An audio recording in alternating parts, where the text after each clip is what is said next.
देखिए ये है क्वेश्चन नंबर 5। ठीक है, कोई बात नहीं है, घबराइए नहीं, ध्यान से बस सिर्फ देखते रहिए। इसको भी करना है डिफरेंशिएट किसके रिस्पेक्ट में, एक्स के रिस्पेक्ट में। ठीक है, तो हम पहले ही की तरह इसको भी y मान लेते हैं। क्या मान लेते हैं? y। लेट आप fx भी मान सकते हैं, बट हम y मान लेते हैं। y मानिए या fx मानिए, एक ही बात है। y is equal to sine ax plus b और बट्टा में क्या आ जाएगा? cos cx plus d।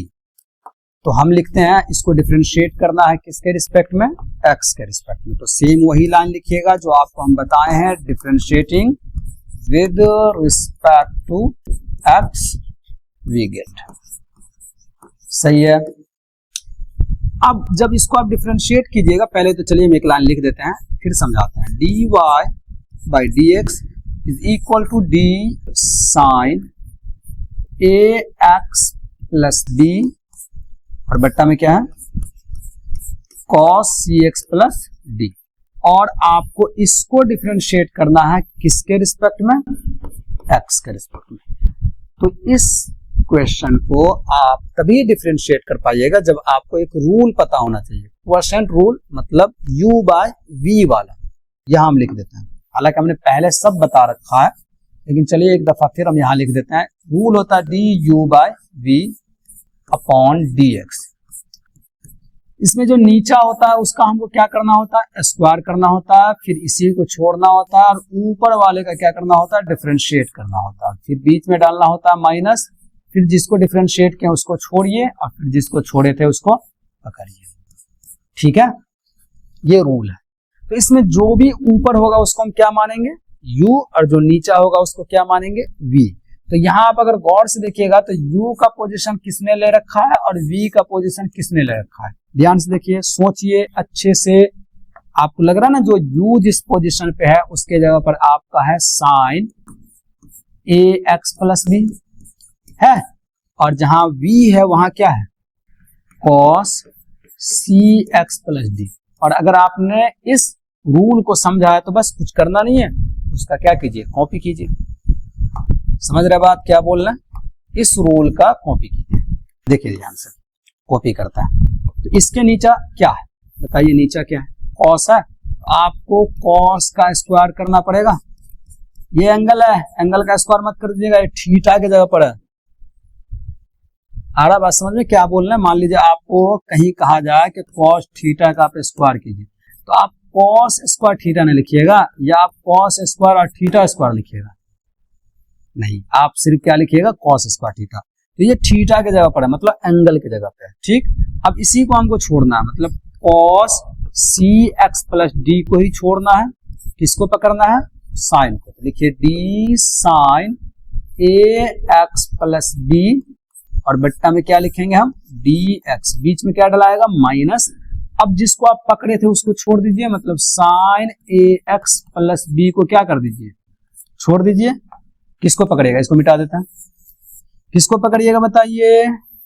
बोलिए बोलिए बोलिए। इसको, क्योंकि इसी को आप छोड़े थे। तो आप पकड़िए d cos cx plus d, upon में आप क्या लिखिएगा? dx। आप चाहे तो यहाँ पे एक फॉर्मूला अप्लाई कर सकते हैं डायरेक्ट। देखिएगा, ध्यान से सुनिएगा अच्छे से। आपने फॉर्मूला क्या याद किया है? d sine x upon dx, ये होता है cos x। सही है। एक चीज अच्छे सुनना बढ़िया से, इफ d साइन ax, अगर d साइन ax और नीचे dx ही हो, यहाँ a जो है ना वो कांस्टेंट है। वो क्या है? कांस्टेंट है। ठीक, तो आपने इसको cos ax ही लिखिए। सिर्फ जो x के मल्टीप्लीकेशन में था, मतलब जो गुणांक में था, उसको यहाँ आप क्या कर दीजिए? मल्टीप्लाई कर दीजिए। तो आप चाहो तो आप ये भी फॉर्मूला क्या कर सकते हो? यहाँ डायरेक्ट अप्लाई कर सकते हो, जो हमने समझाया। मतलब ये कि आप यहाँ जो देख रहे हैं वो क्या है? d sine ax plus b, या फिर आप 3 नंबर क्वेश्चन को देखिए, यही था। 3 नंबर क्वेश्चन को देखिए, सेम यही था। अपॉन में क्या होगा? dx। आप इसको सीधा सीधी क्या लिख लीजिए? cos ax प्लस b लिख लीजिए, और जो x के गुणांक में है, x के गुणांक में क्या a, उससे आप यहाँ क्या कर दीजिए, मल्टीप्लाई कर दीजिए। तो फाइनली ये आपको a cos ax plus b आएगा या नहीं आएगा? आ जाएगा। आया समझ में? अगर नहीं समझ में आया है ना, कोई बात नहीं, आप पहले जैसे 3 नंबर में किए थे ना, चेन रूल लगाए थे ना, वो ऐसे लगाया कीजिए, ठीक है। और अच्छा एक बात और है, ऐसा ये सिर्फ साइन में ही नहीं होगा, ट्रिग्नोमेट्रिक में जितना भी फंक्शन है, कुल 6 है ना, सभी में हम क्या करेंगे, ये अप्लाई कर सकते हैं जो आपको हमने बताया। सभी में मतलब अगर मान लीजिए कि आपके पास d cos है और ax है और बट्टा dx है, तो आप इसको सीधा सीधी माइनस साइन ax लिख लीजिए और a से क्या कर दीजिए, मल्टीप्लाई कर दीजिए। अगर d tan और a के जगह मान लीजिए कुछ भी हो सकता है, जैसे 4x आ गया और नीचे dx है, तो आप tan को क्या लिखिएगा, sec स्क्वायर और 4x का 4x ही लिखिए, सिर्फ x के जो मल्टीप्लीकेशन है उसको मल्टीप्लाई कर दिया। और याद रखना ये इससे मल्टीप्लाई नहीं होगा, ये पहले लिखाएगा और फिर होगा 4 sec स्क्वायर 4x, ये a पहले आएगा, इससे मत कर दीजिएगा, ठीक है। आ गया समझ में? चलिए अच्छी बात है, आगे देखते हैं आप। तो यहाँ पे हम क्या करेंगे, हम इसको चाहें तो यहाँ ax प्लस b मैच कराएं जैसा कि 3 नंबर में किया, या अभी जो समझा है वो अप्लाई करें। ज्यादा बेटर होगा कि अभी जो समझा है उसको क्या कर लें, अप्लाई कर लें, तभी तो सीखेंगे, तभी तो आप ज्यादा बेहतर हो पाइएगा, सही है। तो हम इसको लिखेंगे cos, इसको कुछ नहीं करना है क्योंकि इसमें d और dx नहीं लगा है, इसको आप लिखिएगा cos cx प्लस d, और इसको साइन को सीधा सीधी क्या लिखिए, cos लिखिए, एंगल जो है वो लिख लीजिए, एंगल क्या है ax प्लस b, और x के जो मल्टीप्लीकेशन में उससे मल्टीप्लाई कर दीजिए, मतलब a से। आया बात समझ में? ठीक है, आगे देखिए, ये माइनस ये साइन ax प्लस b को ऐसे ही रहने दीजिए। क्यों? क्योंकि आप इसको ध्यान से देखिए तो इसमें कहीं भी d और dx नहीं लगा हुआ है, ये ऐसे ही रहेगा, आराम से देखेगा सिर्फ, ठीक है, कि आगे क्या हो रहा है। आगे देखिए क्या होगा, cos को आप क्या लिखिएगा, माइनस साइन, और जो एंगल है वो लिख दीजिए cx प्लस d, और सिर्फ इसका x का गुणांक से क्या कर दीजिए, गुना कर दीजिए, और पूरे के बट्टा में आप क्या लिखिएगा, cos square cx plus d। आया बात समझ में? आ रहा समझ में? एकदम आ रहा होगा, एकदम आ रहा होगा। अगर आप line by line series by series आप वीडियो देख रहे हैं, एकदम समझ में आएगा, कहीं कोई भी दिक्कत नहीं होगा।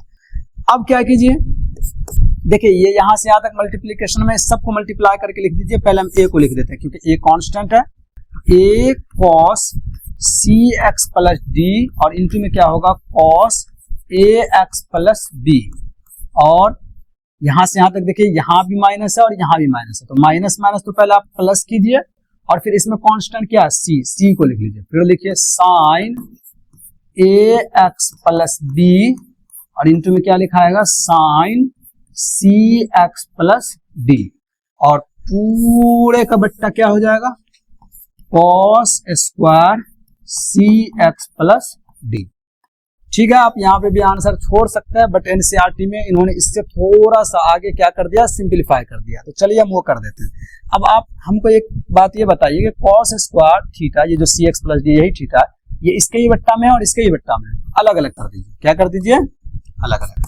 तो आप लिखिए a cos cx plus d into cos ax plus b, और इसके बट्टा में क्या आ जाएगा, cos स्क्वायर, और इसका एंगल क्या है, cx प्लस d, बीच में क्या है, प्लस प्लस लिखिए, फिर लिखिए c साइन, और इसका एंगल क्या है, ax प्लस b, और इनटू में क्या है, साइन, और इसका एंगल है cx प्लस d। इसीलिए ये स्क्वायर नहीं हुआ, इसीलिए ये साइन साइन स्क्वायर नहीं हुआ। किसी के दिमाग में आ रहा होगा कि स्क्वायर क्यों नहीं लिखा गया, इसलिए नहीं लिखा गया कि यहाँ साइन का एंगल आम है तो यहाँ साइन का एंगल इमली है, सेम सेम चीज नहीं है। यहाँ भी सेम बात है, अगर कॉस का एंगल यहाँ आम है तो यहाँ क्या है, इमली है। अरे यहाँ आप देख रहे हैं ना, यहाँ cx प्लस d है, यहाँ क्या है, ax प्लस b, इसीलिए स्क्वायर नहीं हुआ। चलिए अब हमको बताइए, यहाँ cos cx प्लस d है, यहाँ भी cos cx प्लस d है, स्क्वायर है, इसका मतलब ये दो टाइम्स मल्टीप्लीकेशन में, एक से एक कट जाएगा। अच्छा, इससे इसको मत काट देना क्योंकि यहाँ एंगल अलग है और यहाँ एंगल क्या अलग है, ये दोनों इसलिए कटा है कि एंगल क्या कर गया, मैच कर गया। तो अब बताइए, a बचा ऊपर, और इस cos को नीचे क्यों लिखिएगा, ऊपर लिख लीजिए। तो cos जब ऊपर लिखा था तो क्या लिखा था, सेक सी एक्स प्लस डी और इंटू में क्या है cos A x plus B. आया बात समझ में? ठीक है, यहाँ देखिए यहाँ कुछ भी नहीं कटेगा क्योंकि ऊपर साइन है नीचे क्या है कॉस है। लेकिन एक चीज हो सकता है, यहाँ देखिए यहाँ साइन का एंगल है सी एक्स प्लस डी, यहाँ भी कॉस का एंगल है सी एक्स प्लस डी, लेकिन दो कॉस है तो हम इसको ऐसे लिख सकते हैं कॉस सी एक्स प्लस डी और फिर इंटू करके कॉस सी एक्स प्लस डी। एक कॉस सी एक्स प्लस डी अगर साइन सी एक्स प्लस डी को दे देंगे तो साइन बट्टा कॉस क्या हो जाएगा tan, और एक कॉस सी एक्स प्लस डी को ऊपर लिख लीजिए, वो क्या लिखा जाएगा सेक। सही है, आया बात समझ में? tan का फॉर्मूला होता है ना साइन बाय कॉस, तो हम इसको लिखते हैं पहले को आप ऊपर लिख लीजिए तो वो क्या लिखा जाएगा सेक थीटा। थीटा यहाँ पे क्या सी एक्स प्लस डी, फिर उसके बाद ये साइन को लिख लीजिए क्या है साइन ए एक्स प्लस बी, और फिर ये वाला साइन जो है एक कॉस के साथ क्या बना लेगा tan, और वो हो जाएगा tan सी एक्स प्लस डी। ये इसका आंसर हो गया। ठीक है, लेकिन आप आंसर जब मिलाने जाएगा तो मे भी हो सकता है कि ये cos ax प्लस बी पहले लिखा हो, sec cx प्लस डी बाद में लिखा हो, तो घबराने की बात नहीं है, मल्टीप्लीकेशन में आगे पीछे हो सकता है। सेम इस वाले टर्म्स में भी ऐसा हो सकता है। उम्मीद है आपको समझ में आया ही होगा। ठीक है, अगर नहीं आया है तो आप कमेंट सेक्शन में जाकर के जरूर कमेंट कीजिए कि हम इस लाइन में या इस क्वेश्चन में समझे नहीं। कोशिश करेंगे कि दोबारा और ज्यादा अच्छे से हम आपको क्या कर सकें, समझा सकें। तो फिर ठीक है, मिलते हैं नेक्स्ट वीडियो में, तब तक आप अपना ख्याल रखिएगा। अल्लाह हाफिज।